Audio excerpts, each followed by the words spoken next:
சிறப்பு சிந்தனை விருந்து விருந்து விருந்து கொடுக்க வந்திருக்கும் கவிஞர் திருமுருகன் ஐயா அவர்கள் MA, BEd, MPhil படித்து உதவி பேராசிரியராக தமிழ் துறையில் ஈரோட்டில் உள்ளார். இன்று சிந்தனை உரையாக குடும்பத்தில் அறம் பற்றி பேச உள்ளார். வாழ்க வளமுடன், வாழ்க வளமுடன். அனைவருக்கும் நன்றிகளும் வாழ்க வளமுடன் என்ற வாழ்த்துக்களும். வாழ்க வளமுடன். இனிய மாலை வணக்கங்கள். இந்த பவானி ஆறும் காவேரி ஆறும் கண்ணுக்கு புலப்படாத ஒரு அமுத நதியும் 3 ஆறுகளும் சங்கமிக்கிற ஒரு அற்புதமான இந்த திரிவேணி சங்கமம், ஒரு அற்புதமான இந்த நகரம் இது பவானி நகரம். பவ என்றால் சிவபெருமானையும், பவானி என்பது பார்வதி தேவியையும், இருவர் பெயரும் உடனிருந்தமையினால் பவானி என்று பெயர் காரணம் வந்தது. சங்கமேஸ்வரராக சிவபெருமான் இந்த திருக்கோவிலிலே வீற்றிருக்கிறார். கைத்தறி நெசவுக்கு பெயர் பெற்ற ஊர் இந்த பவானி. இது எல்லாவற்றையும் விட சிறப்பு, இந்த நகரத்திலே அறிவு திருக்கோயில் அமைந்திருப்பதுதான் சிறப்பு. மனிதர்கள் வெவ்வேறு பயணத்தில், நீங்கள் இந்த அறையிலிருந்து வெளியே சென்று பார்த்தீர்கள் என்றால் ஏதோ ஒரு காரணத்திற்காக மக்கள் ஏதேதோ தேடிக்கொண்டு பயணித்துக் கொண்டே இருக்கிறார்கள். ரயில்ல சரி, விமானத்துல, பல்வேறு மருத்துவமனைகள்ல, இது மாதிரி பேருந்துகள்ல, மகிழுந்து, 2 சக்கர வாகனங்கள்ல பயணித்துக் கொண்டே இருக்கிறார்கள். அவர்களுடைய பயணம் எதை நோக்கி இருக்கிறது என்று சிந்தித்து பார்த்தோமே ஆனால் ஒரே காரணம்தான், பசி. அந்த பசியை நிறைவு செய்வதற்குத்தான், அந்த மனிதனுக்கு ஏற்படக்கூடிய அந்த பசி உணர்வை நிறைவு செய்வதற்காகத்தான் மனிதம் ஓடிக்கொண்டிருக்கிறது. மனிதர்கள் பயணித்துக் கொண்டிருக்கிறார். நீங்கள் சற்று சிந்தித்து பார்த்தவன், இந்த பசி அருட்பெருஞ்சோதி அருட்பெருஞ்சோதி தனிப்பெரும் கருணை அருட்பெருஞ்சோதி என்றும், வாடிய பயிரை கண்டபோதெல்லாம் வாடினேன் வடலூரிலே ராமலிங்க வள்ளலார் அவர்கள் வாடிய பயிரை கண்டு வாடினார். இந்த சித்தாந்தத்தை எல்லாம் நம்முடைய அருட்தந்தை வேதாத்திரி மகரிஷி அவர்கள், அவரிடமிருந்து அவருடைய கொள்கைகளையும் அவருடைய சித்தாந்தங்களையும் இவர் உணர்ந்து கொள்கிறார். ஐயா அவர்கள் இவருக்கு இன்ஸ்பிரேஷனா அவர் இருக்கிறார்.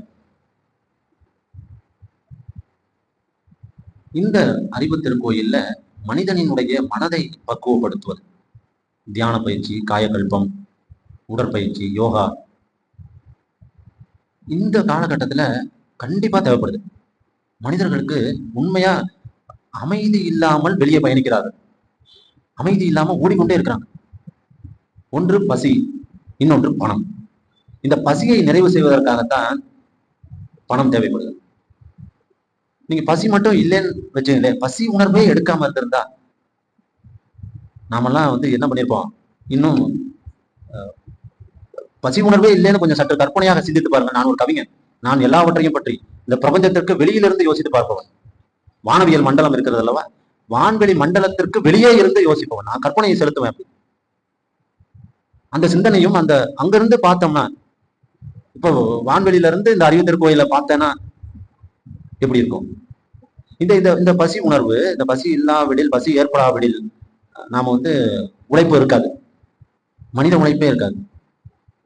பசி என்ற உணர்வு இருப்பதனால்தான் வேட்டையாடுதல் 2000 வருஷத்துக்கு முன்னாடி மனித இனமே அப்படித்தான். முதல்ல எடுத்தோடனே காய்கறி, கேரட், பீட்ரூட்லாம் கிடைக்கல. மனித இனம் விலங்குகளை வேட்டையாடிதான் முதல்ல இயற்கையினுடைய அந்த இடி, மின்னல், மழை, கடல் அலைகள் இதெல்லாம் பார்த்து அச்சப்படுறான். முதலா பார்க்கறான்னு நினைக்கிறேன். யோசனை பண்ணி பாருங்க. முதலா ஒரு மனிதம் குரங்கிலிருந்து மனித தோற்றம் வருகிறது. டார்வினுடைய பரிணாம கொள்கை. நாம் சற்று அந்த அறிவியல் அடிப்படையிலே சிந்தித்து பார்த்தோமே ஆனால் அப்படித்தான் இருந்திருப்போம். அப்ப அந்த இயற்கையினுடைய அச்சத்தின் காரணமாக அவன் இயற்கையை பத்தி யோசனை பண்றாங்க. காய்கறிகள்லாம் அப்படிலாம் பிறகுதான் அதை முதல்ல வேட்டையாடிதான் உணவு இனக்குழுக்களாக வாழ்ந்தார்கள். இனக்குழுவா வாழ்ந்து வந்தாங்க. அந்த இனக்குழுவுல இருந்து அப்படியே பயணிப்பான். ஒரு இடத்துல இருந்து இன்னொரு இடத்துக்கு நடந்தேதான் பயணம் செய்தாங்க. வேட்டையாடி சாப்பிட்டாங்க. அந்த வேட்டையாடி சாப்பிட்டதுல அந்த வேட்டையாடி கொடுக்குறாங்க இல்லையா, அவன் ஒரு தலைவனா இருப்பாங்க. அந்த மனிதன் இறந்து விட்டான் என்றால் அவனுக்கு ஒரு உருவம், கற்சிலையாக ஏதாவது ஒரு குறியீடு பயன்படுத்தணும் இல்லையா, அந்த குறியீடு தான் பிற்காலத்திலே கடவுள் வழிபாடாக மாறியது. ஒரு குழுவினுடைய தலைவராக பொறுப்பெடுத்து அந்த வேட்டையாடி கொடுத்ததன் பிறகாக வழிபட ஆரம்பிக்கிறாங்க. இயற்கையினுடைய வழிபாடு முதல்ல சூரிய வழிபாடு. கிட்டத்தட்ட 5500 டிகிரி செல்சியஸ் வெப்பநிலைகளாமா சூரியன். அவ்வளவு வெப்பநிலை வந்து பாத்தீங்கன்னா நேரடியா பூமிக்கு வந்ததுன்னா நாமெல்லாம் இருக்க முடியாது. பிரபஞ்சமே மறுபடியும் இன்னொரு அணுக்களவு வெடிச்சு வேற ஏதாவது யுகம், அதெல்லாம் இன்னொரு 100 கோடி ஆண்டுகளுக்கு பிறகு எல்லாம் மாற்றம் அடையும். இப்ப கலியுக காலத்துல இருக்கோம். நம்ம இன்னொரு 100 கோடி ஆண்டுக்கு பிறகு பாத்தீங்கன்னா இந்த பிரபஞ்சமே வேறொரு நிலையில இருக்கும். இருக்குமா இருக்காதான்னு கூட அப்படி சுற்றுச்சூழல் மாசுபாடு அப்படி போய்கிட்டு இருக்கு. அந்த வேட்டையாடி சமூகத்துல இருந்து அந்த கற்சலை உருவாக்குறாங்க, குறியீடை பயன்படுத்துறாங்க, அப்படியே ஓவியமா வரைஞ்சு வைக்கிறாங்க. இறந்து போனவர்கள முதுமக்கள் தாழின்னு சொல்லிட்டு இந்த சிவகங்கை மாவட்டத்துல கீழடி அகழாய்வு மையம், அதெல்லாம் நம்முடைய மக்கள் வாழ்ந்ததற்கான 2000 ஆண்டுகளுக்கு முன்பு இப்படியெல்லாம் மக்கள் வாழ்ந்திருக்காங்க. இங்க பாருங்க, நம்ம ஈரோட்ல அதை சொன்னீங்கன்னா பிரமிப்பா இருப்பீங்க, உங்களுக்கே பிரமிப்பா இருக்கும். ஈரோட்ல சென்னிமலையில கொடுமணல் அப்படிங்கிற ஒரு பகுதி இருக்கு. அந்த கொடுமணல்ல கிட்டத்தட்ட ஒரு 1000த்திற்கும் மேற்பட்ட, நான் சொல்றது 2000 வருடத்திற்கு முன்பாக, பொற்கொள்ளர்கள் இந்த பெண்கள் அணிந்து கொள்ளக்கூடிய ஆபரணங்கள் அதை செய்து நொய்யலாறுன்னு சொல்லிட்டு அந்த பாலக்காடுல இருந்து வரும் நொய்யலாறு. அந்த நொய்யலாறு எங்கன்னா கொடுமுடி தாண்டி இடதுபுறமா காவிரி ஆறோட கலக்கும். இந்த பொற்கொள்ளர்கள் இந்த நொய்யலாறுல செய்த அந்த அணிகலன்களை தங்கத்தினாலையும் பல உலோகங்களை வைத்து அணிகலன்கள் தயாரிச்சு அதை வந்து என்ன பண்றாங்கன்னா காவிரி ஆற்றோட கலந்து பூம்புகார் நாகப்பட்டினத்துல இருந்து அங்கிருந்து பர்மா, சிங்கப்பூர், மலேசியா, எப்ப 2000 ஆண்டுகளுக்கு முன்பு எந்த ஒரு தொழில்நுட்பமும் கருவியும் கிடையாது. செல்லுகிற வழியிலே இழப்புகள் ஏற்பட்டிருக்கலாம், பரிசை கவிழ்ந்திருக்கலாம், மனிதன் இறந்து போயிருப்பான், ஆங்காங்கு ஆபரணங்கள் கண்டிப்பா இருக்கும். காவிரி ஆற்றுல வான் பொய்ப்பினும் தான் பொய்யா மலதலைய கடற்காவிரின்னு சொல்லுவாங்க. இந்த காவிரி ஆறுல வானமே பொய்த்து போனாலும் காவிரி ஆற்றுல தண்ணீர் வற்றாத நதியாக தண்ணீர் இருந்து கொண்டே இருக்குமா, தண்ணீர் தேவையை பூர்த்தி செய்வதற்காக. ஆனால் இன்றைய தினத்துல அந்த தண்ணீரும் அது கேள்விக்குறி, உங்களிடமே விட்டு விடுகிறேன். மாறிவிட்டது. எல்லாவற்றையும் ஒரு நடப்பு சமூகத்தோடு பொருத்தி பார்க்க வேண்டியதாக இருக்கிறது, பேச வேண்டியதாக இருக்கிறது. அப்படி இயற்கையான முறையில இயற்கையான காய்கறிகள், நவதானியங்கள்னு சொல்றோம், நெல்லு, கோதுமை, எள்ளு, பருப்பு, கொள்ளு, நவதானியங்களை உணவா உட்கொண்டு வாழ்ந்தாங்க மனிதர்கள். கீரை வகைகள், அகத்திக்கீரை, சிறுகீரை, முடக்கத்தான் கீரை, இந்த கீரை வகைகள் இயற்கையா கிடைத்த இயற்கையான காய்கறிகளை உலகத்திலேயே, அது இந்தியாவிலேயே தமிழகத்தில் தான் அந்த அந்தந்த பருவநிலைகளுக்கு ஏற்ப சரியான முறையில அந்த பருவநிலைக்கு தேவைப்படுகிற உணவுப் பொருட்கள் எல்லாம் கிடைக்கும். நாவல் பழம் சாப்பிட்டா சர்க்கரை வியாதியே வராது. சிறு வயதா இருக்கும்போது எத்தனை பேர் சாப்பிட்றோம்? இயற்கையா அந்தந்த சீசன்ல கிடைக்கக்கூடிய சீதாப்பழம், இலந்தை பழம், நிறைய அந்தந்த மாதங்களுக்கு அப்படி அப்படியே நம்ம தமிழகத்துல மட்டும்தான் கிடைத்து கொண்டே இருக்கும். ஆனா அதையெல்லாம் நாம் தவிர்த்து விட்டு செல்வதனால்தான், அதையெல்லாம் தவிர்ப்பதனால்தான் நமக்கு வந்து மருத்துவமனைகள் இன்றைக்கு வீதிகள் தோறும், ஒரு நகரத்தினுடைய தெருக்களினுடைய முகப்பு பகுதியிலேயே மருந்தகம் இருக்கக்கூடிய சூழல் இன்றைய தினம் உருவாகி இருப்பதற்கு காரணம் என்னவென்றால், இயற்கையாக கிடைத்த நம்முடைய விளைந்த பொருட்களை நாம் உண்ணாமல் புறந்தள்ளியதுதான். மருத்துவமனைகள், ஆயிரக்கணக்கான மருத்துவமனை, 40 ஆண்டுகளுக்கு முன்பு சுகப்பிரசவமாக குழந்தைகள் பிறந்தது. இன்றைக்கு எதற்கு எடுத்தாலும் அறுவை சிகிச்சையை நோக்கி ஆயிரக்கணக்கான மருத்துவமனைகள். பாதத்துல இருந்து அன்னைக்கு எந்த மருத்துவமனையும் இல்லாம இயற்கையா வாழ்ந்தான். இயற்கையினுடைய சித்தர்கள் அந்த உருவாக்கிய அந்த மூலிகைகளையும் அதையெல்லாம் பயன்படுத்தி தானே உணவாக சாப்பிட்டு கொண்டு ஆரோக்கியமா வாழ்ந்தான். அந்த சித்தர்களினுடைய வாழ்வியலை எல்லாம் அவர்கள் கண்டுபிடித்த அந்த இயற்கையான அவற்றையெல்லாம் நாம் மறந்து விட்டதனால்தான் மருத்துவமனைகள் அதிகமாகிவிட்டது, மருந்தகங்கள் அதிகமாகிவிட்டது.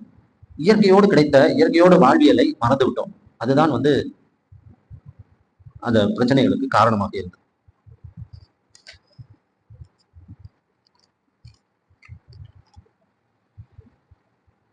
இந்த மனிதனினுடைய மனம், நிலவு என்று சொன்னால் நான் நிலவிலே இருப்பேன். உலகத்திலேயே வேகமா பயணிக்கக்கூடியது எதுனா மனம் மட்டும்தான். நிலவுனா நான் நிலவுல இருப்பேன். சூரியனை விட, ஒளிக்கதிர்களை விட, மின்சாரத்தை விட வேகமானது மனசுதான். இந்த தனி மனிதனினுடைய மனதை யார் ஒருவர் தூய்மையாக ஒழுக்கமாக வைத்துக் கொள்ளுகிறார்களோ அவர்கள்தான் அவர்களை சுற்றி இருக்கக்கூடிய உலகத்தை ஆள முடியும். மனம் தூய்மை இல்லை. ஒரு செயலை செய்தா அந்த ஒரு செயல்ல ஒருமுகத்தன்மை இல்லாது கிடையாது, இருக்கிறது இல்ல. உள்ள அமர்ந்து கொண்டு அங்க என்ன இருக்கும், அங்க என்ன நடந்திருக்கும், இங்க இப்ப என்ன இருக்கும், உறவினர்கள் வருவாங்களா மாட்டாங்களா, இப்படி சிந்தனைகள் வேகமா பயணித்துக் கொண்டிருக்கும். அந்த ஒருநிலைப்படுத்துவதற்கான அந்த யோகக்கலை எல்லாம் அருட்தந்தை அவர்கள் கற்றுக்கொள்ளுகிறார். முதலாக 35 வயதிலே கற்றுக்கொள்ளுகிறார். கற்றுக்கொண்டு பிறகு உலக சேவா சமுதாய சங்கம்னு நிறுவுகிறார். அறிவு திருக்கோயில், மனவளக்கலை என்றெல்லாம் நிறுவி மக்களுக்கு ஐநா சபையில எல்லாம் திட்டம் இவருடைய அறிக்கைகள்லாம் கொடுத்திருக்கிறார். வியந்து போனேன். நல்லா படித்துவிட்டு உலகம் அமைதி பெற வேண்டும்னு சொல்றாருங்க. இன்றைக்கு நடக்கிற இந்த அணு ஆயுதங்களினாலும் துப்பாக்கிகளினாலும் உலக நாடுகளில் எப்பொழுது பார்த்தாலும் ஒரு அச்சுறுத்தலை நோக்கி பயணித்துக் கொண்டிருக்கிறது. போர் சூழல் தான் நிலவி கொண்டிருக்கிறது. ஏன் புத்தர் பிறந்த ஊரிலே கூட இன்றைய சமூகத்திலே கலவரம், வன்முறை நடந்து கொண்டிருக்காரு. நேபாளத்துல சென்ற வாரத்துல படிச்சிருப்பீங்க. புத்த பிரான் என்ன சொன்னாரு? துன்பத்திற்கு காரணம் விருப்பம், ஆசை. மனிதனுக்கு ஏன் துன்பம் ஏற்படுதுன்னு சிந்திக்க ஆரம்பிக்கிறாங்க. ஐயாவும் அப்படிதான். ஐயா வேதாத்திரி மகரிஷி ஐயா அவர்களும் மனிதனுக்கு ஏன் துன்பம் வருதுன்னு சிந்தனை பண்றாங்க. ஒரு சிந்தனை தான் அவர்களை வெவ்வேறு அந்த அந்த சித்தாந்தவாதிகள் தான் காலத்தை கடந்தும் வாழக்கூடிய, மனித மனங்களிலே காலத்தை கடந்தும் வாழக்கூடிய அந்த மாதிரி சிந்திப்பவர்கள் தான் வாழ்ந்து கொண்டிருக்கிறார். மனித மனங்களிலே வாழ்ந்து கொண்டிருக்கிறார். புத்தர் அந்த புத்தகையாங்கிற இடத்துல அங்க அமர்ந்து கொண்டு சிந்திக்கிறார். இந்த போதி மரத்தடியில் அமர்ந்து சிந்திக்கிறார். ஏன் மனிதனுக்கு துன்பம் ஏற்படுது? அப்பதான் ஆசை. அதுல இருந்து மனிதன் அதுல இருந்து பிரிந்த மதம் ஜென்னு சொல்லுவாங்க. ஜென் தத்துவம் ஒரு மரணத்தையும் ஜனனம், அதாவது பிறப்பையும் இறப்பையும் ஒரே மாதிரி பாவிக்கக்கூடிய ஒரு சித்தாந்தம் எதுனா ஜென் தத்துவம். மரணத்துல பிறப்புல எப்படி நீ சந்தோஷமா உற்சாகமா இருக்கிறையோ அதே மாதிரி இறப்புலையும் அவங்க என்ன பண்றாங்க, ஒரு குரு இறந்துட்டார். சீடர்கள் ஒரு 2 பேரு அந்த கட்டில படுக்க வச்சிருக்காங்க. இவர்கள் இருவரும் சிரித்துக் கொண்டே இருக்கிறார்கள். அங்க வரவங்க எல்லாம் பார்த்துட்டு என்னடா அவன் இறந்து போயிருக்கிறாங்க, இப்ப சிரித்துக் கொண்டே இருக்கிறாங்களே. அந்த குரு அவங்க கிட்ட சொல்லிட்டு போயிருக்காரு, நான் இறந்தாலும் நீ அதை இடுக்கன் வருங்கால் நகுகன்னு வள்ளுவரும் சொல்லியிருப்பார். இறுதி ஊர்வலம் நடக்கிறது. அடக்கம் பண்ணிட்டாங்க. அந்த அடக்கம் பண்ணின இடத்துல தீப்பந்தம் வச்சோடனே வான வேடிக்கை கிளம்புது. அங்க வந்திருக்காங்களா வானத்தை பார்த்து அவ்வளவு ரசிக்கிறாங்க. அவங்க உள்ளுக்குள்ளார கொஞ்சம் அழுகை இருந்தாலும் அந்த வான வேடிக்கை மேல அந்த வண்ண ஜாலத்தோடு வண்ணமயமா மேலே பயணிக்கிற பொழுது அந்த தீப்பந்தத்துல இருந்து வெடித்த வெடிகளை எல்லாம் பார்த்து உற்சாகப்படுறாங்க. ஜென் தத்துவம்.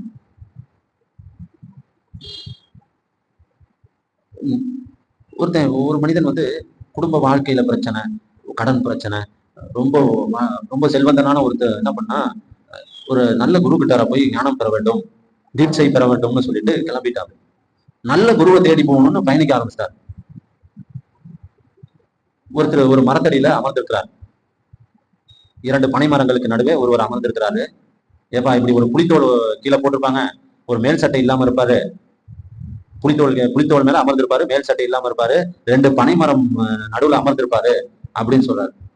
வந்த சீடன் அப்படிங்களா, நான் தேடி பாக்குறேன் அப்படின்னு சொல்லிட்டு போய்கிட்டே இருக்கலாம். பயணம் செஞ்சுக்கிட்டே இருக்கான். ஒவ்வொரு இடத்துல புலித்தோடு இருக்கு, மேல் சட்டை போட்டிருக்காங்க. இன்னொரு இடத்துல வெவ்வேறு விதமான நபர்களை எல்லாம் சந்தித்தாங்க. நான் சந்திக்க வேண்டிய குரு இவர் இல்லையேன்னு சொல்லிட்டு ஒரு 30 ஆண்டுகள் கடந்து விட்டது.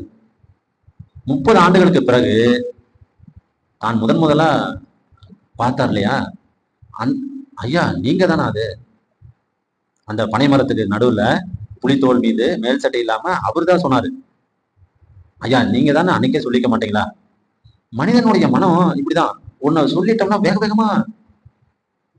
30 ஆண்டுகளுக்கு பிறகு அந்த குருவை சந்தித்த பிறகு அவர் என்ன பண்ணிட்டாரு, இனிமேல எனக்கு இங்க வேலை இல்லப்பா, நீ அமர்ந்து கொள், நீ இனி உண்மையான ஞானம் இன்னைக்குதான் உனக்கு கிடைச்சிருக்குது. அந்த ஒருமித்த சிந்தனை, அந்த ஒருமித்த சிந்தனை இல்லாதனாலதான் பல்வேறு விதமான பிரச்சனைகள்.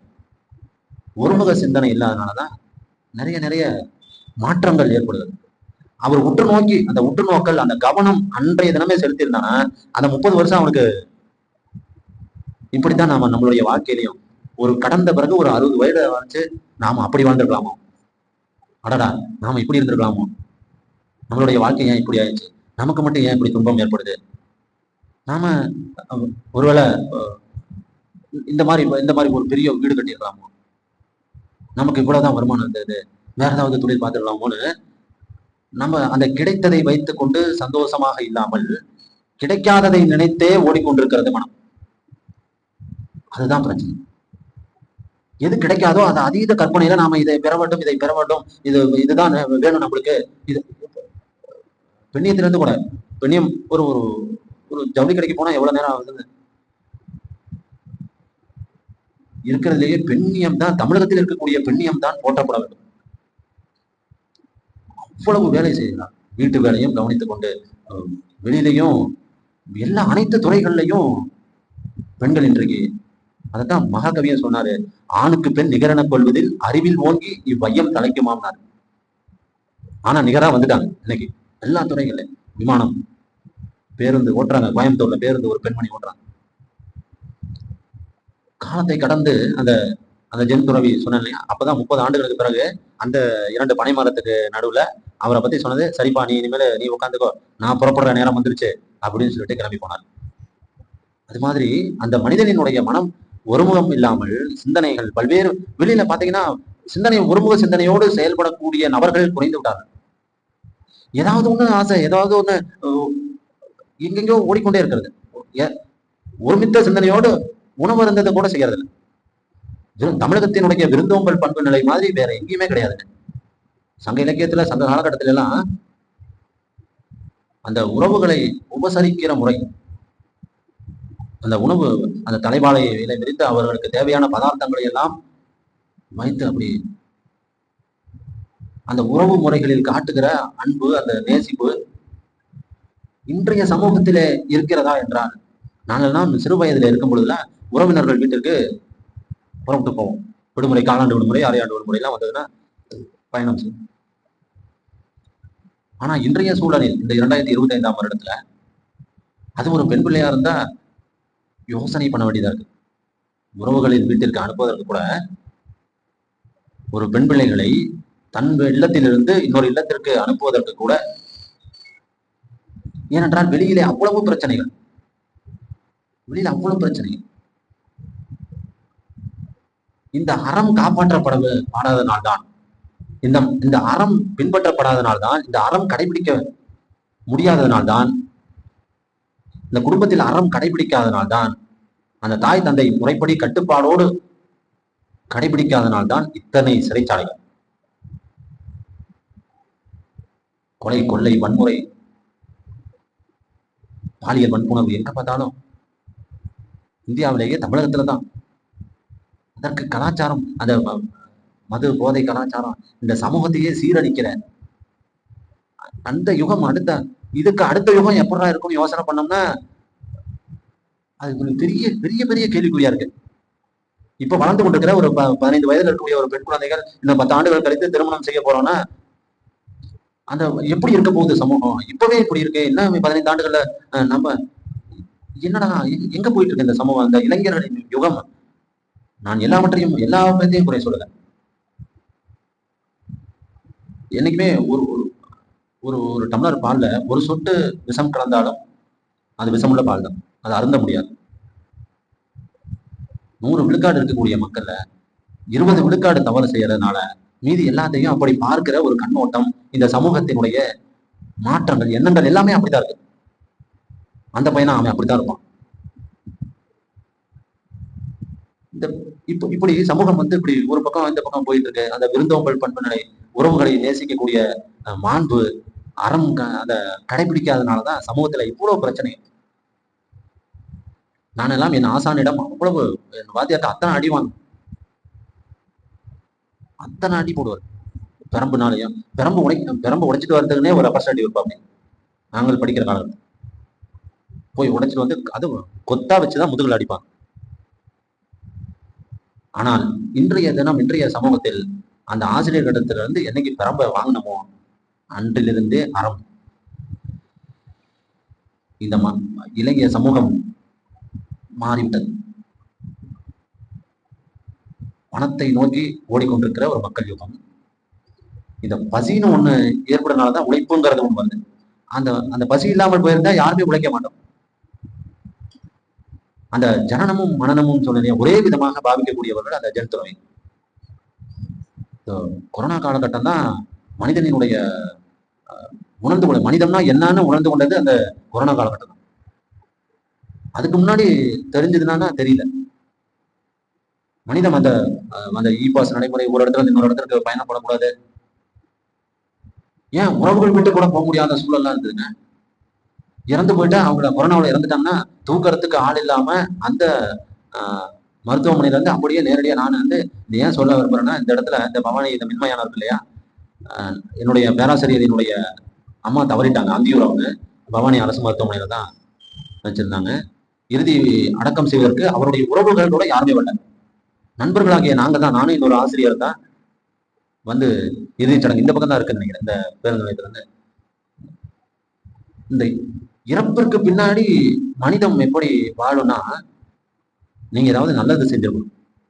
நீங்க என்ன உங்க குடும்பத்துக்கு மட்டும் கிடையாது, இந்த சமூகத்திற்கு நல்லது செஞ்சீங்கன்னா இறப்பிற்கு பின்னாடியும் நீங்கள் வாழலாம். எல்லோரும் ஒரு மனிதனினுடைய ஆயுட்காலம் பாத்தீங்கன்னா, உலக ஆய்வறிஞர்கள் அடிப்படையில பாத்தீங்கன்னா, அது இந்தியாவில தமிழ்நாட்டுல 55 வயசு தாங்கிறாங்க.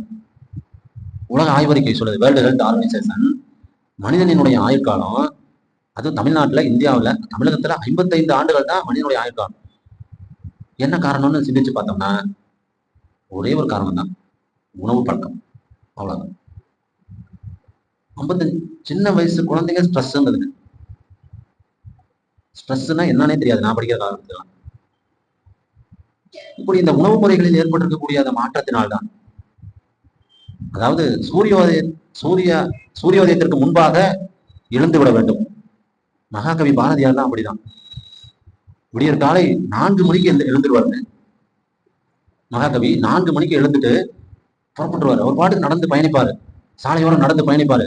நதிக்கரையோ குளமோ குட்டையோ ஏரியோ, ஏன்னா அவர் வாழ்ந்த காலகட்டத்துல நீர்கள் எல்லாம் தூய்மையாக இருந்தது. அப்படியே குளத்துல குளிச்சிருவாரு. நீங்க இந்த பிரபஞ்சத்துல பாத்தீங்கன்னா, நீங்க தினந்தோறும் ஒரு 6 மணிக்கு எழுந்திருக்கீங்கன்னா 7 மணிக்கு நீங்க ஒரு 4 மணிக்கு எழுந்துட்டா அது 4:30 மணி, அந்த நேரத்துல எழுந்து அந்த மரங்களுடைய பயணித்து பாருங்களேன். நான் பயணிச்சிருக்கேன், நான் அப்படிதான் பயணம் செய்துட்டு இருக்கேன். வாரத்துல ஒரு நாள் 2 நாள் 4:30 மணி 5 மணிக்கு எந்திரிச்சிடணும். அந்த மரங்கள் நிறைய உங்களுக்கு சொல்லிக் கொடுக்கும். என்ன சொல்லிக் கொடுக்கும்? உலகத்திலேயே உங்களுடைய உயிரை காப்பாற்றி கொடுக்கிற ஒரு சித்தாந்தம் எங்க இருக்குதுன்னா மரத்துக்கிட்ட தான் இருக்கு. யோசனை பண்ணி பாருங்க, சிந்திச்சு பாருங்க. உங்களுடைய இருப்பு நிலையை தக்க வைத்துக் கொள்வதற்காக, நீங்க இருக்கிறேன்னு சொல்றதுக்காக அந்த மரம் உங்களுக்கு கொடுத்தது இல்லையா ஆக்சிஜன். நாம் என்ன பண்றோம்? அந்த மரங்களினுடைய கொஞ்சம் நடந்து பாருங்க, ஒரு 5 மணிக்கு அல்லது சூரியோதயத்திற்கு முன்பாக. ஒவ்வொரு நாளும் 5:55 இருந்து 6:10 சூரியோதயம் இருக்கும். அந்த சூரியோதயத்திற்கு முன்பாக எழுந்து கொள்ளுங்கள். ஒரு 1/4 மணி நேரம் அல்லது அரை மணி நேரத்திற்கு முன்பாக எழுந்து கொள்ளுங்கள். அப்படியே அந்த மரங்களினுடைய நடந்து பயணம் செய்யுங்கள். அந்த கொடுக்கிற அற்புதமான அந்த ஆக்சிஜன் காற்று எந்த வியாதியும் வராது, எந்த நோயும் வரும். கொரோனா காலகட்டத்துல நல்லா இருப்பாங்க. கொரோனா வந்திருக்க இயற்கையோடையே நடமாடி கொண்டிருக்கிற மனிதர்களை பார்த்தீங்களா நீங்க? யாராவது அந்த காலகட்டத்துல பாத்தீங்களா? இந்த பிச்சைக்காரர்களும் இயற்கையினுடைய பயணம் செஞ்சாங்க. விவசாய நிலத்தோடையே அவனுடைய பயணம் இருந்தது இல்லையா? அவர்களுக்கெல்லாம் கொரோனா வந்துதான் கிடையாது. ஏன்னா இயற்கையோடு இணைந்த வாழ்க்கை அவனை அந்த மனிதத்துவத்தை, அந்த மனிதனை இயற்கையாகவே வச்சிருக்கும், ஆரோக்கியமாகவே வச்சிருக்கும். இந்த சமூகம் இயற்கையை என்றைக்கு புறந்தள்ளியதோ, இயற்கையை நேசிக்காமல் விட்டு விட்டதோ, அங்க ஆரம்பிக்குது. ஒரு சின்ன குழந்தைகிட்ட போய் அரிசி எங்கம்மா வருதுன்னா முருகன் சூப்பர் மார்க்கெட்ல வருதுன்னு சொல்லும். ஆனா குழந்தைங்கிட்ட நாம கற்றுக் கொடுப்பது என்னன்னா, நாம ஒரு இருசக்கர வாகனத்திலேயோ அல்லது கார்லயோ பேருந்துலையோ பயணிக்கிறோம்னா அந்த களத்துக்கு சென்று சொல்லிக் கொடுக்கணும். இது வயல்வெளி, இது நெற்பயிர் பயிரிடுறாங்க, இந்த நெற்பயிர்ல இருந்து தான் நம்ம வீட்டுக்கு வந்து உணவு கிடைக்குது, நாம உணவு கிடைக்குது. இந்த காய்கறி வெண்டைக்காய் இப்படிதான் இருக்கும். அந்த அந்த அந்த தோட்டத்துக்கு அந்த ஒரு விவசாயி அந்த விவசாயி விளைவிக்கக்கூடிய இடத்துக்கே கூட்டிட்டு போய் தயவு செஞ்சு உங்க பேர பிள்ளைகள்லாம் இருந்ததுன்னா இயற்கையினுடைய கூட்டிட்டு போய் காமிங்க. அதை மறந்துட்டோம், அதை சொல்லி கொடுக்கறதே இல்லை நாம. இப்ப பாடப்புத்தகத்துல உட்காந்து நாம வந்து பீட்ரூட்டு, கேரட்டு, இப்ப ஏதோ இந்த ஏர்டெல் நிறுவனத்துல ஏதோ சொல்றாங்க பெர்ப்ளெக்ஸ், ஏதோ ஒரு சாட் ஜிபிடி எல்லாம் அதுல தேட ஆரம்பிக்கிறான். அலைபேசியில பக்கத்துல இருக்கிறது தேடுதல் எல்லாமே இந்த அலைபேசிக்குள்ள அடங்கி போய் விடுது. இந்த அலைபேசி அடித்தால் கூட உங்களுடைய சிந்தனை மாறிடும்.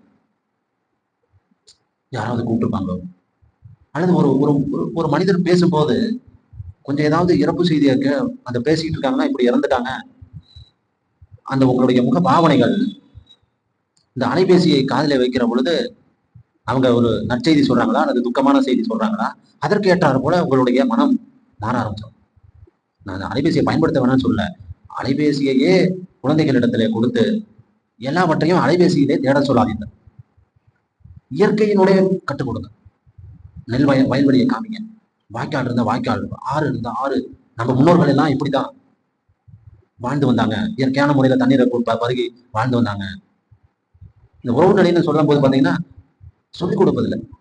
இன்றைய இளைஞர்களிடத்துல வளர்ந்து வரும் குழந்தைகள்கிட்ட அந்த உறவுகளை கூட நம்ம வந்து சித்தப்பா, பாட்டி, அந்த உறவு பெயர்களை கூட வந்து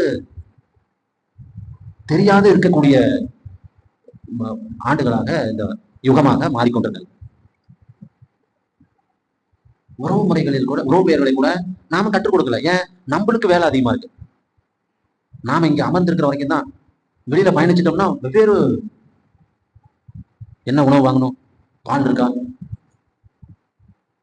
இங்க இருக்கிற வரைக்கும் தான் உங்களுடைய சிந்தனையும் எண்ணங்களும் உங்களுடைய செயலும் அப்படியே ஒருமுகத்தன்மையோடு நிறையா இருக்கும். அந்த கேட்டை கடந்துட்டோம்னா குடும்ப சூழ்நிலை, அந்த சித்தாந்த அந்த குடும்ப சிந்தனைக்குள்ளாலேயே உங்களுடைய இந்த இந்த சமூகத்துல, இந்த தமிழ் சமூகத்துல இந்த பெண்ணியம் என்னாச்சுன்னா அந்த குடும்பத்துக்குள்ளாலேயே தான் பயணிக்கக்கூடிய அவர்களுடைய வாழ்வியல் அப்படியே முடிந்து விடுகிறது. பவா செல்லதுரைன்னு ஒரு அற்புதமான எழுத்தாளர் இருக்காரு, பேச்சாளர், கதை சொல்லி நல்ல கதை சொல்லுவார் மேடைகள்ல. திருமணம் ஆனதுக்கு பிறகு கிட்டத்தட்ட அந்த பெண்மணி ஒரு தோசை கதையை சொன்னார். 1 கோடி தோசை வந்து ஒரு 60 வயது கடந்து நிறைவு செய்கிற பொழுது 1 கோடி தோசையை ஊற்றி கொடுத்து அந்த பெண்ணியத்தை அடுப்பங்கரையிலேயே அந்த பெண்ணிய சமூகத்தை அடைத்து வைத்துக் கொள்ளக்கூடிய அவங்களுக்கு அந்த சிந்தனையை அவர்கள் அவர்கள் சொல்லக்கூடிய கருத்தை கூட கேட்க முடியாத ஒரு சூழல் தமிழ் சூழல் இன்றும் இருக்கிறது. இதை யாரும் மறுக்க முடியாது. சுதந்திரமான கருத்துக்கள், எண்ணங்களை ஒரு ஆண் யோசிச்சா உடனே செயல்படுத்துறீங்க இல்லையா? எங்கேயோ புறப்படணும் போகணும்னா உடனே கலந்துறீங்க. ஒரு பெண் பர்மிஷன் கேட்க வேண்டியதாக. இந்த பெண்ணிய போக்கு, பெண்ணிய சிந்தனை இன்னும் சுதந்திரமாவே இல்லை. சுதந்திரமா நடமாட முடியாது. யோசனை பண்ணி பாருங்க. அப்ப நாம சுதந்திரம் பெற்ற நாட்டுலதான் நாம வாழ்ந்துட்டு இருக்கோமா? ஒரு பெண் சுதந்திரமாக தமிழ் சமூகத்தில மகாத்மா காந்தி கண்ட கனவுல நள்ளிரவுல ஆபரணங்களை எல்லாம் அணிந்து கொண்டு, அதுவும் இப்ப வந்து ராக்கெட் வேகத்துல பவுன் விலை ஏறிட்டு இருக்கு, உங்களுக்கு தெரியும். இப்ப வருங்காலத்துல நம்ம பெண் பிள்ளைகளுக்கு எல்லாம் கட்டி கொடுக்கும் போது பவுன இப்ப என்னன்னா ஒரு மண்ணுக்குள்ளார விளையிற ஒரு ஒரு தங்கத்துக்கு ஏன் இவ்வளவு பற்றும் ஆசையும் இத்தனை நீ வாங்குறதுனால தானே வந்து விலையேற்றிட்டே போறான். நீங்க சிந்திச்சு பாருங்க, ஒரு மண்ணுக்குள்ளார விளையிற ஒரு உலோகம், அவ்வளவுதான். அது ஆழமாக கடந்து கடந்து சென்று ஆழமாக அதை எடுப்பதற்கு கடினமாக அந்த மண்ணை எல்லாம் எடுத்து அலசி எடுத்து அதை கட்டியா உருவாக்கி அந்த கட்டியில இருந்து தங்க கட்டியில இருந்து அப்புறம் ஆபரணமா செஞ்சு அதனுடைய வேலை அதிகமாக இருக்கு. எந்த ஒரு பொருட்களுக்கு வேலை அதிகமாக இருக்குதோ அதுக்கு விலையும் அதிகமா இருக்கும். அந்த மண்ணில் விளைகிற அந்த பொண்ணு, அந்த தங்கம் வந்து மனிதன் அங்கேயும் மனித மனம் ஏன் ஒரு சிலர் ஒரு செல்வந்தர் வீட்டு ஒரு ஒரு செல்வந்தரா இருக்கவங்க ஜுவல்லரிக்குள்ளார வேகமா நடைபெறலாம். இப்ப பாதிக்கப்படுற யாருன்னா நடுத்தர மக்களும் கீழ்நிலை மக்களும் தான் பாதிக்கப்படும். நீ ஏன் ஆபரணம் அணிந்து கொள்ளுகிற? நீ அதன் மீது பற்று வைக்கிறதுனால தானே, நீ ஜுவல்லரியில போய் வாங்குறதுனால தானே அவன் விலை ஏற்றிட்டே போறான். அதுல ஒரு நாள் அக்ஷய திருதியைன்னு வச்சுக்கிறாங்க. இவன் பிழைத்து இவன் உணவு அருந்துவதற்கு ஓடிக்கொண்டிருக்கிற ஒரு சமூகமாக இருக்கிறது. இவன் சாப்பாடு சாப்பிட்றதுக்கே அன்றாடம் ஓடிக்கொண்டிருக்கிற ஒரு பயணச்சூழல்ல மனிதன் இருக்கும் பொழுது இவன் எப்படி ஆபரணம், அது 82,000, இன்னும் 6 மாதத்துல 1,50,000 ரூபாய் தங்கம் வந்து விலை ஏறும் அப்படின்னு சொல்லியிருக்காங்க. உடனே ஒரு சிலருக்கு சிந்தனை தோன்றும். என்ன சிந்தனை? இப்பவே ஒரு 5 பவுன் எடுத்து வச்சிடலாம்பா. ஒரு ஒரு ஒரு சிலருக்கு கண்டிப்பாக தோன்றி இருக்கும். ஏன் 70,000 ரூபாய் அப்போ லாபம் கிடைக்கும் நம்மளுக்கு.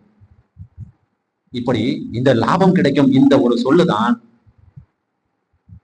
சோழர்கள் காலகட்டத்தில இருந்து 2000 ஆண்டுகளுக்கு முன்பு கடல் கடந்து வாணிகம் செய்தவர்கள் நம்முடைய சோழர்கள். அதுவும் ராஜேந்திர சோழன்னா அந்த பர்மாவுக்கு பக்கத்துல ஒரு சிறிய கிராமத்தை கடல் கடந்து படை வீரர்களை கூட்டிட்டு போய் போர் செய்து அந்த பர்மாவுக்கு பக்கத்துல கூடிய ஒரு கிராமத்தை இவன் ஆட்சி செய்து வந்தான். இப்போ உலக நாடுகள் ஒன்றுக்கொன்று இப்போ ஒரு சில நாடுகள்லாம் அந்த போர் அப்படின்னு செய்து கொண்டிருக்கிறாங்களே, அணு ஆயுதங்கள் தாக்குது.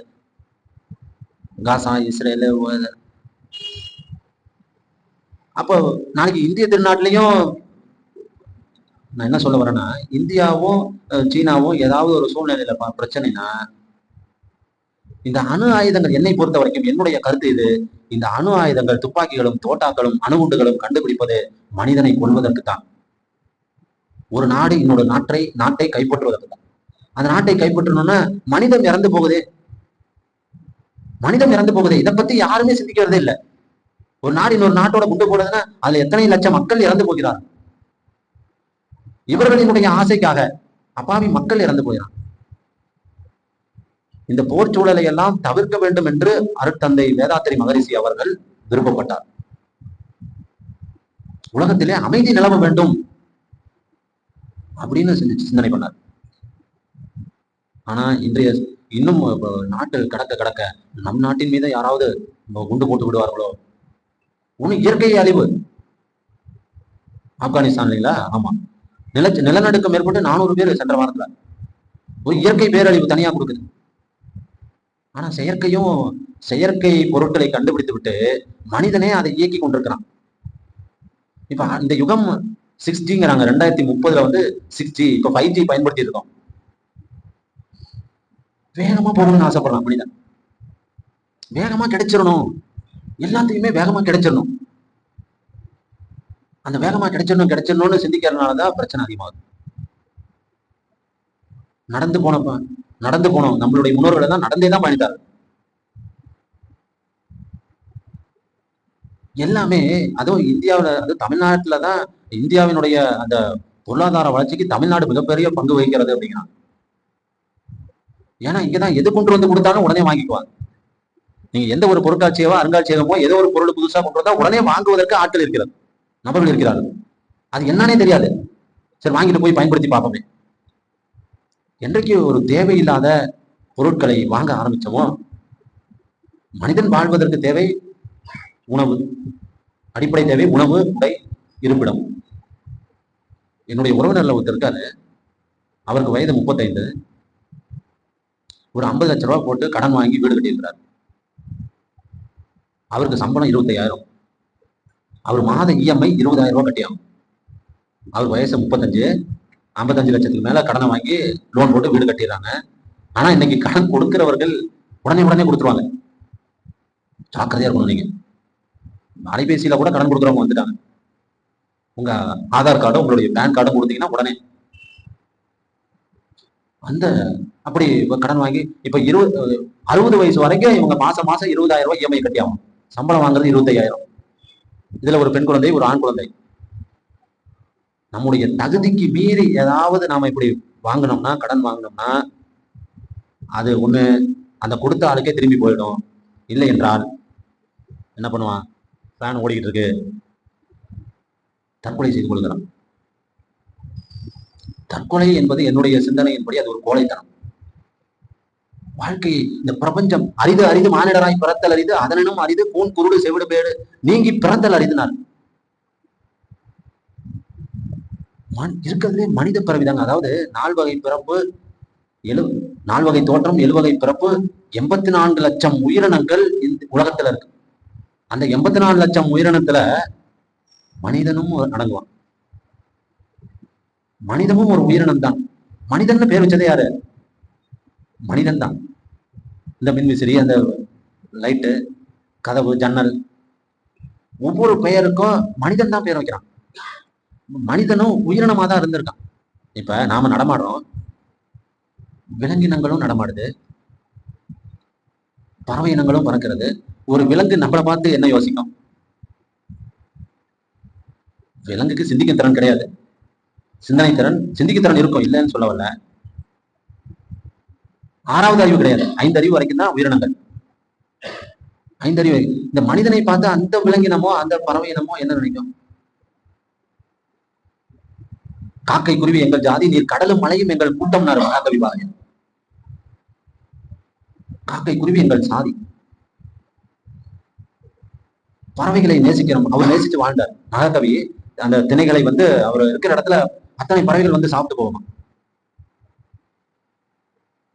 இன்றைக்கு நாம அந்த பறவைகளை முதல்ல பறவைகளை பார்க்கிறோமா? இரவின் நிலவை யாராவது பார்க்கிறோமா? சூரிய ஒளியை யாராவது பார்க்கிறோமா? சூரிய நமஸ்காரம்னு சொல்றோம். சூரிய நமஸ்காரம் யாராவது கை தூக்கி வணங்கி இந்த பிரபஞ்சத்துல உயிரினங்களும் மனித இனமும் தோன்றி வளர்வதற்கு காரணமாக இருக்கக்கூடிய ஒரு மிகப்பெரிய சொத்து எதுனா சூரியன் தான். அந்த சூரியன் இல்லைன்னா எந்த உயிரினமும் தோன்ற முடியாது, வளர முடியாது, வளர்ச்சி பெற முடியாது. புல் பூண்டுல இருந்து செடி கொடி தாவரங்கள் பறவைகள் விலங்கினங்கள் மனித இனம், இந்த சூரியன் மட்டும்தான். இந்த சூரியன் இல்லைன்னா நினைச்சு பாருங்க, எந்த உயிரினமும் தோன்ற முடியாது. ஏன் இந்த பிரபஞ்சம் தோன்றியதற்கு காரணமே சூரியனிலிருந்து ஏற்பட்ட அணுப்பிளவு தான். அணுப்பிளவினால்தான் இந்த பூமிங்கிற ஒரு கோள். இது மாதிரி 9 கோள்கள். மங்கள்யானுக்குலாம் நாம செயற்கைக்கோளை அனுப்பி பார்க்கிறோம். ஏன் இந்த பூமிக்குள்ள ஏதாவது பிரச்சனைனா மனித இனம் அங்க 2 உயிர் போயிடுச்சுன்னா, ஒரு ஆண் ஒரு பெண், அந்த மங்கள்யான் அந்த ஆக்சிஜன் காற்று நீர் வளம் எல்லாம் இருந்ததுன்னா அங்க ஒரு உலகத்தையே என்ன பண்ணிடுவாங்க, படைக்க ஆரம்பிச்சுவாங்க. உயிரின தோற்றம் தானே. ஒரு ஆண் ஒரு பெண் மங்கள்யான்ல அந்த செவ்வாய் கிரகத்துல வாழ முடியும் என்று சொல்லிவிட்டால், இங்க ஏதாவது நிலநடுக்கமோ ஏதாவது அந்த பூமி அப்படியே உடைந்து சுக்குநூறாக கீழே போயிடுச்சுன்னா, ஏதோ ராக்கெட்லயோ பயணிச்சு ஒரு ஆணும் ஒரு பெண்ணும் அங்க உயிர் தோற்றமாகி அங்க ஒரு பிரபஞ்சம் புதுசா உருவாகும். ஆரம்பத்துல நீங்க 100 கோடி ஆண்டுகளுக்கு முன்பு இருந்துதான் உயிரின தோற்றம் ஏற்படுது. உலகத்தினுடைய உயிரின தோற்றம் தாவரங்களும் விலங்குகளும் 100 கோடி ஆண்டுகளுக்கு முன்பு. இந்த பிரபஞ்சம் எப்ப தோன்றுச்சுன்னா 454 கோடி ஆண்டுகள் அப்படிங்கிறாங்க.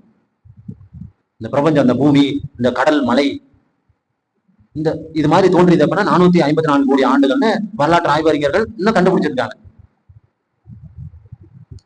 அணுவை பிளந்து 1000 கூறிட்டுன்னு திருமூலர் பாடுறார். கண்டுபிடிச்சிட்டு இருக்காங்க உலக நாடுகள்.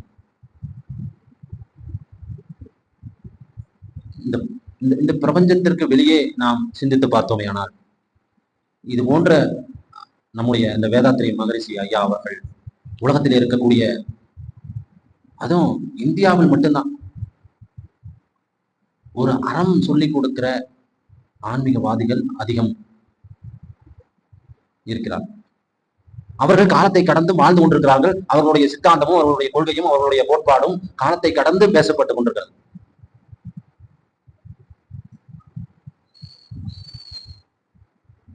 ஆங்காங்கு இந்த சிறுதெய்வ வழிபாடும் இந்த சிவன் ராமர் கிருஷ்ணர் வழிபாடும் இல்லாமல் போய்விட்டால், இல்லாமல் இருந்திருந்தால் இன்னும் பல பிரச்சனைகள் ஏற்பட்டிருக்கும். ஏதோ இந்த ஆன்மீக குருமார்கள், ஆன்மீக தலங்கள், கோயில்கள், இந்த சோழர்கள் காலகட்டத்தில் தான் கிபி இன்றிலிருந்து ஒரு 1400 ஆண்டுகளுக்கு முன்பாக சோழர்கள் தான் சிவ ஆலயங்களை ஆங்காங்கு நிறுவினார்கள். கிட்டத்தட்ட 1008 கோவில்கள், சிவாலயங்கள் இருக்கிறது. இங்க பெருமாளுக்கு 108 திவ்ய தேசங்கள். இந்த பக்கம் திருமாலை வழிபடுறதா சிவனை வழிபடுறதான்னு ஒருவருக்கு ஒருவர் ஆரோக்கியமான, என்னுடைய கடவுள் தான் உயர்ந்தது, என்னுடைய கடவுள் தான் உயர்ந்ததுன்னு பாட்டா எழுதுறாங்க. இந்த பக்கம் பெருமாளை வழிபடக்கூடிய பாசுரங்கள், தொண்டரடி பொடியாழ்வார், திருமங்கை ஆழ்வார், நம்மாழ்வார், ஆண்டாள்னு சொல்லிட்டு கேள்விப்பட்டிருப்பீங்க. சூடி கொடுத்த சுடர்பொடி. எங்கேயாவது நீங்க சொல்ல முடியுமா உலகத்துல? வேற எங்கேயும் சொல்ல முடியாது. இறைவனையே காதலித்து ஸ்ரீரங்கம் அந்த திருவரங்க பெருமாள் கோயில்ல இறைவனோடு 2.5 கலக்கிறார்னு. அதாவது பெரியாழ்வாரினுடைய வளர்ப்பு மகள் இந்த துளசி மாடத்திற்கு அருகே கண்டெடுக்கப்படுகிறாள் ஆண்டாள். தினந்தோறும் மாலையை கட்டிட்டு கொண்டு போய் திருமாலுக்கு போட்டுட்டு வரணும். அதான் அவளுடைய பணி. ஒரு நாள் என்ன பண்றான்னா, இவள் அணிவித்துக் கொண்டு தன்னுடைய கழுத்திலே, ஆண்டாளானவள் தன்னுடைய கழுத்திலே அணிவித்த பிறகு அந்த மாலையை பெரியாழ்வார்கிட்ட கொடுத்து விடுறாள். திருமால்கிட்ட சாத்திட்டு வாங்க. இப்படி மாலையை கொண்டு செல்லுகிற பொழுது அதுல அந்த கூந்தலினுடைய முடி அந்த மாலையில இருக்கு. இதை ஒரு நாள் மறைஞ்சிருந்து பார்க்கிறார் பெரியாழ்வார். ரொம்ப கடிந்து கொள்கிறார், ரொம்ப ரொம்ப கோபப்படுறார். என்னம்மா இப்படி பண்ணிட்ட நீ? ரொம்ப கோபம் கொண்டு ரொம்ப கடிந்து பேசுகிறார். கொஞ்சம் கலக்கத்தோட போய் அந்த அம்மா உறக்கத்திற்கு போகிறது. பெரியாழ்வாரினுடைய கனவுல திருமால் வந்து, நின் மகள் சூடி கொடுத்த மாலையே சூடுக, மற்றவை சூடற்க அப்படின்னு திருமால் கனவுல வந்து, பெரியாழ்வாரினுடைய கனவுல வந்து சொன்னதன் பிறகாக அதுக்கப்புறம் அந்த வளர்ப்பு மகள்கிட்ட ஆண்டாள்கிட்ட வந்து சொல்லி, இனிமேல நீ மாலையை போட்டுட்டு அதுக்கப்புறம் திருமால்கிட்ட போய் போடலாமா, அப்படியே கூட திருமால் கனவுல வந்தாரு. அப்புறம் ஸ்ரீரங்கம் திருவரங்க பெருமாள் கோயில இறைவனோடு இரண்டரை கலக்கிறார். கொஞ்சம் கொஞ்சம் அறம் கடைபிடித்துக் கொண்டிருக்கிறது என்றால், அறம் வாழ்ந்து கொண்டிருக்கிறது என்றால், கொஞ்சம் கொஞ்சம் பக்தியும் ஆன்மீக தலங்களும் ஐயா போன்று வேதாத்திரி மகரிஷி அவர்களுடைய சித்தாந்தங்களும், இந்த மனவளக்கலை, இந்த அறிவு திருக்கோயில், இது போன்ற இடங்களினால்தான் அறம் பாதுகாக்கப்பட்டு அடுத்த தலைமுறைக்கு எடுத்து, இல்லை என்றால் மாறி இருக்கும் சமூகம். நீங்க கோயில்களே இல்லைன்னா நினைச்சு பாருங்க. நீங்க எல்லாத்தையும் சிந்திச்சு பார்க்கணும். நீங்க இந்த சிந்தனை தான் மனிதத்தை வரவே மாட்டேங்குது. எல்லாத்தையும் உடைச்சு சிந்திங்க. நான் ஒரு கவிஞராக இருக்கிறனால அப்படிதான் நான் சிந்திப்பேன். நான் கோயிலே இல்லாம இருந்திருந்தா, பள்ளிவாசல் கிடையாது, தர்காக்கள் கிடையாது, தேவாலயங்கள் கிடையாது, கோவில்களே இல்லைன்னா என்ன இருக்கும்?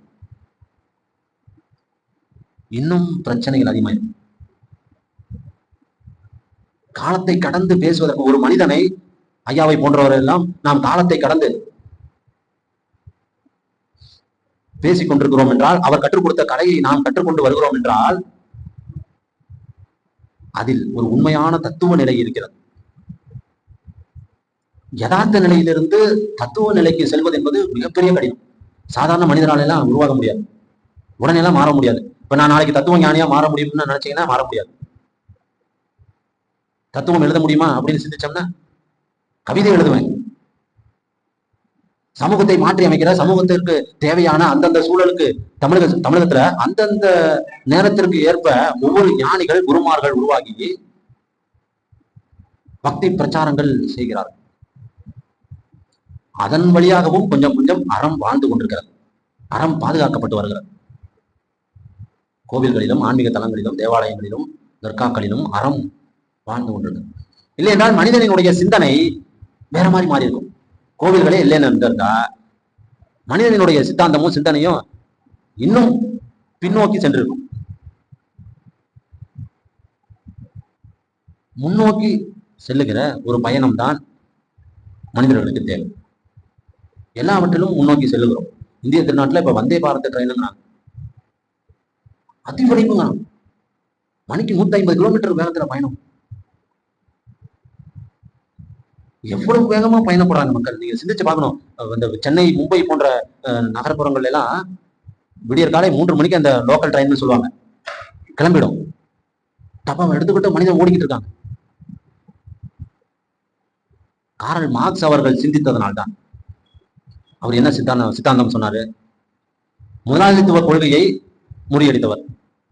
ஒரு மனிதனுக்கு 8 மணி நேரம் தான் வேலை செய்யணும். முதலாளித்துவ சிந்தனையை, சித்தாந்தத்தை எல்லாம் தகர்த்தெறிந்தவர். 8 மணி நேரம் அந்த உழைப்பாளிக்கு தகுந்த ஊதியம் கொடுக்கணும் சிந்தனை பண்ணார்.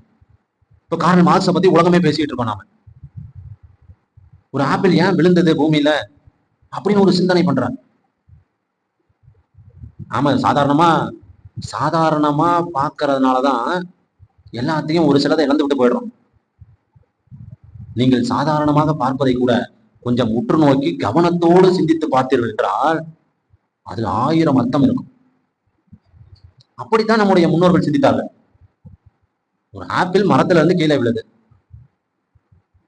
ஏன் அப்படின்னு ஒரு கேள்வி எழுப்புறான் மனிதன், சிந்தனைக்குள்ள கொண்டுட்டு வரான். ஏன், எவ்வாறு, எப்படி, யார், எங்கே என்று மனிதன் தன் மனதிற்குள்ளார கேள்வி எழுப்புகிறான். இந்த கேள்வி எழுப்புவதனால்தான் இந்த கண்டுபிடிப்புகள் எல்லாம்.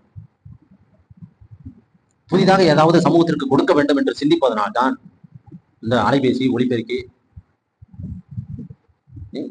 சிந்தனாவாதிகளே இல்லைன்னு யோசனை பண்ணி பாருங்க. அறிவியல் கண்டுபிடிப்பு அந்த அந்த சிந்திக்கனாலதான் அறிவியல் கண்டுபிடிப்புகள் எல்லாம் புதுசு புதுசா உருவாகுது. இன்னும் உணவுப் பொருட்களை உற்பத்தி, அந்த ரெடிமேடு வேகமா சோறு வாங்கிய கொழுங்கஞ்சி ஆறு போல பறந்தொழுகி ஏறு போல சேராகி தேரோட துகள் கெழுமி சோழ நாடு சோறு உடைத்துனா. அந்த சோழ மன்னர்களினுடைய ஆட்சி காலகட்டத்துல அந்த கிபி இப்பல இருந்து ஒரு 1400 ஆண்டுகளுக்கு முன்பு, அவ்வளவுதான், கிபி 8ஆம் நூற்றாண்டுல இருந்து 12ஆம் நூற்றாண்டு வரைக்கும் அந்த வடித்த கஞ்சியானது அவ்வளவு கெட்டித்தன்மையா இருக்குமா, ஆறு போல அந்த வீதிகள்ல ஓடும். அந்த படை வீரர்கள் அந்த சக்கர வண்டியில, அந்த காளை மாட்டு வண்டியில பயணிக்கிற பொழுது அந்த சக்கரத்திலிருந்து பட்டு தெரித்து சுவர் ஓவியமாக காட்சியளிக்கும்னு சொல்லிட்டு ஒரு புலவர் எழுதுறான். எப்படின்னு சிந்திச்சு பாருங்க. சோழ நாடு சோறு உடைத்து விளைக வயலே வருக இரவலர்னா. வயல்ல எப்பயுமே நெல்மணிகள் விளைஞ்சுக்கிட்டே இருக்கும், மக்களுக்கு சோறு கொடுத்து கொண்டே இருக்கிறார்கள். இந்த சோறு என்பதுதான் பிற்காலத்திலே வள்ளலார் அவர்கள் பசிப்பிணியை தீர்க்க வேண்டும், பசிப்பிணியை தீர்க்க வேண்டும் என்று ஒரு சிந்தனை வள்ளலாரிடத்திலே தோன்றியது. அதனாலதான் வாடிய பயிரை கண்ட போதெல்லாம் வாடினேன். ரொம்ப மகிழ்வான தருணம் இது. வெளியில மழை பொழிவு, நான் மழையினோட நனைந்து வந்துட்டேன், நானும் வந்துட்டேன், என்னுடைய மகளும். நான் மாடியில நாங்க தங்கிற வெள்ளோட்டில் அப்படி இருந்தோம். முதல்ல வான்மழை பொழிந்ததுன்னா அந்த ஒரு பெரிய பாத்திரம் வச்சு அந்த வான்மழை நீர் பிடிச்சு நானும் பருகுவேன், என்னுடைய மகள்களுக்கு கொடுப்பேன், அவர்களும் பருகுவார்கள். அவ்வளவு ஆரோக்கியமான தண்ணீருங்க, நோயே ஏற்படாதுங்க. நீங்க வேணா கடைபிடிச்சு பாருங்களேன். வானத்துல இருந்து ஆகாயத்துல இருந்து எத்தனையோ கோடி கிலோமீட்டர், கிட்டத்தட்ட 1 கோடி கிலோமீட்டருக்கு மேல வான்வெளி மண்டலம். அந்த வான்வெளி மண்டலத்துல இருந்து நீர் அப்படியே சுத்தமா வருது. அந்த நீரை நீங்கள் பருகினால், அதான் இயற்கையோடு இணைந்த வாழ்க்கைன்னு சொன்னேன் ஆரம்பத்துல. இந்த மழை அந்த மழை நீரை நீங்கள் பருகுங்கள், உடல் ஆரோக்கியமா இருக்கும். ஆனா அந்த மழை நீரை பருகுவதில்லை, இயற்கையோடு அந்த மழையை நேசிப்பதில்லை. ஐயோ என்னடா இது இப்படி மழை பெய்யுது, எப்ப நான் வீட்டுக்கு போறது, உள்ளே இருந்து கொண்டே சிந்தனைகள் பல பேர், எப்படி போறது, மழை பெஞ்சாலும் என்ன, அது அதனுடைய கடமை. ஆவணி புரட்டாசி கார்காலம், மழை பொழித்துதான் ஆகும். ஐப்பசி கார்த்திகை கோதிர் காலம் பாங்க, மிகுந்த மழைக்காலம். இந்த 4 மாதங்களும் மழை. மார்கழி தை முன்பனி காலம், மாசி பங்குனி பின்பனி காலம், சித்திரை வைகாசி இளவேனில் காலம், ஆனி ஆடி முதுவேனில் காலம். இந்த பருவநிலைகளில் கூட இந்திய திருநாட்டிலே மாற்றம் வந்து விட்டது. மாதத்தை கடந்து அந்தந்த பருவத்தில செயல்படுறதில்லை. இயற்கை கூட மாற்றம் ஏற்படுகிறது. ஏன்? இயற்கையை நாம நேசிக்காதனால, இயற்கைக்கு நாம இடையூறு கொடுக்கறதுனால, மலைகளை வெட்டி கட்டுமான பொருட்களை உருவாக்குறதுனால. இயற்கையை அழித்தால் இயற்கை நம்மை அழிக்கும், ரொம்ப காலம் கிடையாது. சோ இயற்கையோடு இணைந்த வாழ்க்கையை நாம் மேற்கொள்ள வேண்டும். இது நான் இவ்வளவு நேரம் அன்போடு அடியேன் ஒரு சிறிய உரையாகத்தான் இருந்தது. அன்போடு கேட்டுணர்ந்த உங்கள் அத்துணை பேருக்கும் எனது மனமார்ந்த நன்றிகளை தெரிவித்துக் கொள்கிறேன். நன்றி, வணக்கம். இன்று நமக்கு சிறப்பாக குடும்பத்தில் அறம் என்ற தலைப்பில் கவிஞர் நா. திருமுருகன் ஐயா அவர்கள், உதவி பேராசிரியர், தமிழ்துறை, ஈரோடு, விரிவாகவும் விளக்கமாகவும் எளிமையாகவும் சிறப்பாகவும் நமக்கு இந்த சிந்தனை விருந்தை அளித்ததற்கு அவர்களுக்கு நன்றிகளும் வாழ்க வளமுடன் என்ற வாழ்த்துக்களும். அவர்களின் அன்பு குடும்பம் வாழ்க வளமுடன், அவர்களின் அன்பு குடும்பம் அனைவரும் சேர்ந்து சொல்ல வாழ்க வளமுடன், அவர்களின் ஆன்மீக தொண்டு வாழ்க வளமுடன்.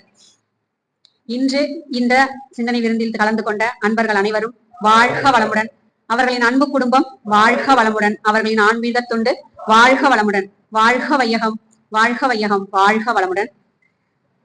அறிவிப்பை வழங்க இருப்பது நமது மன்ற துணை பொறுப்பாசிரியர் அருள்நிதி பி. பூபா.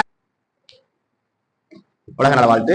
உலகமெல்லாம் பருவமழை ஒத்தபடி பெய்யட்டும், உழவரெல்லாம் தானியத்தை உவப்புடனே பெருக்கட்டும், பல தொழில்கள் புரிகின்ற பாட்டாளி உயரட்டும், பகுத்துணர்வில் தொகுத்துணர்வு பண்பாட்டை உயர்த்தட்டும், கலகங்கள் போட்டி பகை கடந்தாட்சி நடக்கட்டும், கல்லாமை கடன் வறுமை களங்கங்கள் மறையட்டும், நலவாழ்வை அளிக்கும் மெய் ஞான ஒளி வீசட்டும், நம் கடமை அறவாழ்வின் நாட்டத்தே சிறக்கட்டும், நம் கடமை அறவாழ்வின் நாட்டத்தே சிறக்கட்டும், நம் கடமை அறவாழ்வின் நாட்டத்தே சிறக்கட்டும்.